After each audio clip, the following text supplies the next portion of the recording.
مرحبا بكم. موضوع اليوم يهم طلبة البكالوريا، خاصة شعبة الآداب والفلسفة واللغات، وطبعا أيضا يهم شعبة العلوم الطبيعية، وهو موضوع التقليد في شعر عصر الضعف. والسؤال هو: استخرج مظهرا من مظاهر التقليد للشعراء القدامى على مستوى الشكل والمضمون ودل عليه.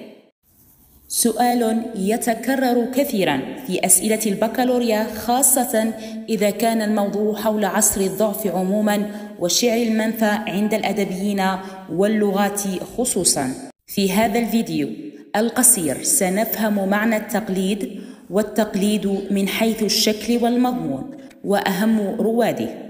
تابعوا معي للنهاية، لأنك بعد هذا الشرح لن تخطئ فيه أبدا بإذن الله. التقليد في الشعر هو أن يقلد الشاعر القدامى في أسلوبهم ومعانيهم وصورهم بدل أن يبدع شيئا جديدا. وفي عصر الضعف فقد الشعراء القدرة على التجديد، فأصبحوا ينسخون الماضي دون روح جديدة، فيعتمدون على المحاكاة، ويقصد هنا محاكاة شعراء العصور السابقة، خاصة العصر العباسي والعصر الأموي. والتقليد هنا كان من حيث الشكل ومن حيث المضمون. فمن حيث الشكل قلد الشعراء في عصر الضعف طريقة القدماء في بناء القصيدة، أولا من خلال المحافظة على البحر والوزن والقافية، ثانيا الوقوف على الأطلال أي المقدمة الطللية، فيضعونها هي أولا كمقدمة للقصيدة، ثم ينتقلون إلى الغرض كالمدح أو الزهد أو غيره.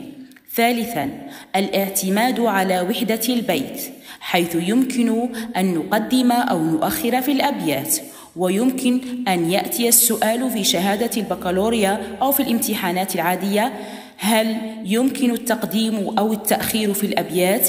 نجيب نعم، لأن الشاعر اعتمد على وحدة البيت. رابعا اعتماد الشكل العمودي للقصيدة، فيعتمد الشاعر في قصيدته على نظام البيت الذي يتكون من صدر وعجز، وهو ما سيتغير في العصر الحديث والمعاصر.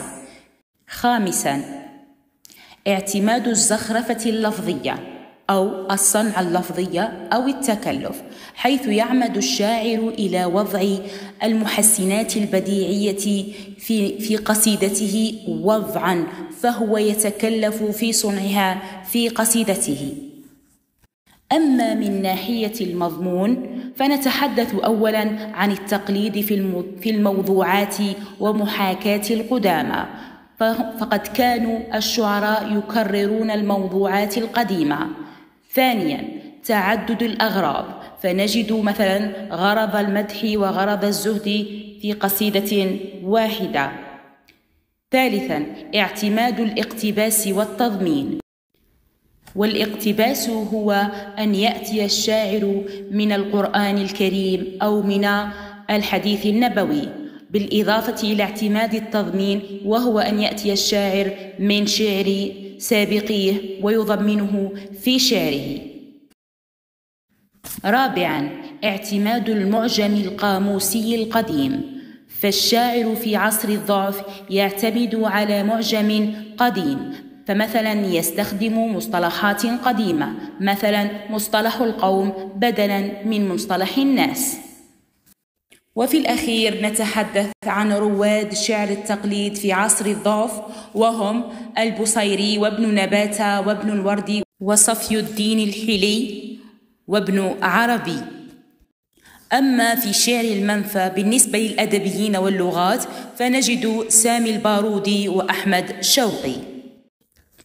في عصر خيم عليه الضعف تاه الإبداع وسط صدى التقليد، لكن من رحم الجمود ولدت شرارة التجديد، فعاد الشعر العربي ليحيا من جديد.